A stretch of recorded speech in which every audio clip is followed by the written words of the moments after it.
Right, so it is day 93 of my attempt to plant a tree for every single day of 2023, which is an interesting New Year's resolution, but there we go. And for once, the reason that there is a black void behind me is not that I got distracted with food or with succulents.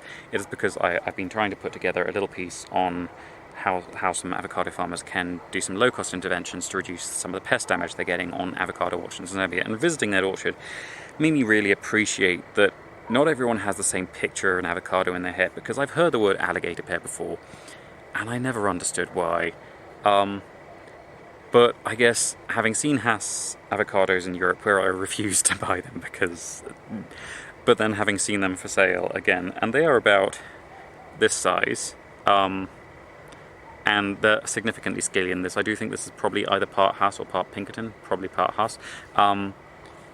But this is not an avocado you would usually buy in Zambia. In some of the really sort of poor avocado parts of the country, you might condescend to buying this at a market if it was severely discounted. But in most of Zambia, you'd be more expecting to buy something like this. Now, this is not a named variety. Neither of these are named varieties, although, again, I do think there's some Hass has gone into this one. But you can see it's quite smooth. It's quite green. This will actually ripen while green, usually. It does have some disadvantages that the Hass doesn't have, which is probably why you see the Hass in Europe and not this one. So, for example, if I was to use this in a hot dish, so for example, if I was to go completely crazy and put a bit of avocado on pizza, and I could use this one, it would taste significantly more bitter than if you did that with a Hass avocado. If I was to try and transport this long distance, this rather thin skin here would get quite a lot more bruised than it would from a Hass. And finally, this rather thin skin here is very, very prone to aesthetic damage, which is a large part of the reason that a huge proportion of the food grown to export for places like Europe, places like the US, is thrown out at the source, because they cannot sell you one of these if it's all scratched up. And it is a much better avocado if you're not putting it on pizza, trust me. So with that little preamble out of the way, I will leave what little mystery I can left about what we're putting in the soil today, and let's get on with it. Right, so you can probably guess from that preamble what we're planting today. This is Persea americana, the avocado, which is originally from Mexico, where it was originally distributed by ground sloths, of all things. It's actually quite interesting the way it sort of co-evolved with ground sloths before we, ate them. But then they are all gone now, so now it's people distribute the avocados, which I guess, it got something out of that. There are some aspects here. I will probably do a video at some point on some of the sort of recommendations for if you're planting single species fruit in an orchard. Some of that does follow through here, but a lot of it doesn't, because I'm planting this in a very different setting. I'm planting this in what is very much a mixed planting. So it's going to be getting a certain amount of afternoon shade while it's small, young and tender from a sickle bush, which is Dichrostachys cinerea. It will outgrow that. It will get quite a bit taller than that eventually. And then it will get the sun that it requires to really thrive, because they do seem to fruit better in light shade at most. They're not really a fan of deep shade. You can have them on the edge of deep shade and then they'll do pretty well, but they don't want to be fully shaded for decent fruiting.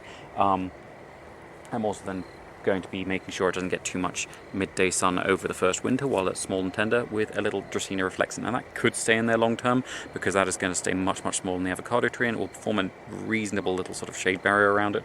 But realistically, I've got a lot of other trees coming up in this area, so that won't be necessary by the time the avocado is full grown. But it might be a nice little addition to the sort of understory. I'm also going to be putting something that will be staying in long term, which is an aloe arborescens, which will spread out and form a nice little thicket around its base, which should stop it from getting damaged by livestock if we do ever get goats, or if dikers decide they're going to come and eat my tree seedlings. And then finally some Kalanchoe fetchinkoi, which is a lovely little Madagascan Kalanchoe. It is not the Madagascan Kalanchoe I would recommend if you're doing this for commercial purposes, because there is one that is likely to reduce some of the insect damage, but maybe I'll talk about that another time. But again, this is not for commercial purposes, and the only damage that one will be preventing, that I don't know that this one will be preventing, is aesthetic, and I'm not that concerned about aesthetic damage generally. So yeah, so that is everything for today. Thank you very much for watching, and please tune in again tomorrow when I will be planting something else, and hopefully in daylight.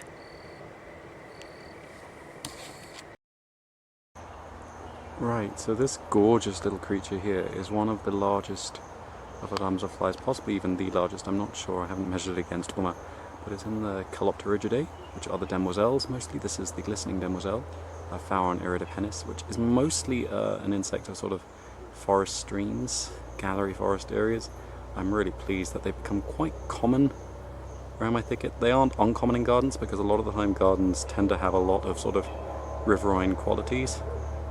But yeah, just absolutely beautiful creatures. And as with the dragonfly, they have a very impressive little elbow jaw which can fire out and grab any prey they particularly fancy mid-flight.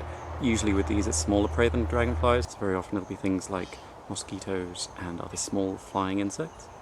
But they're just beautiful and pretty useful to have around too for that reason.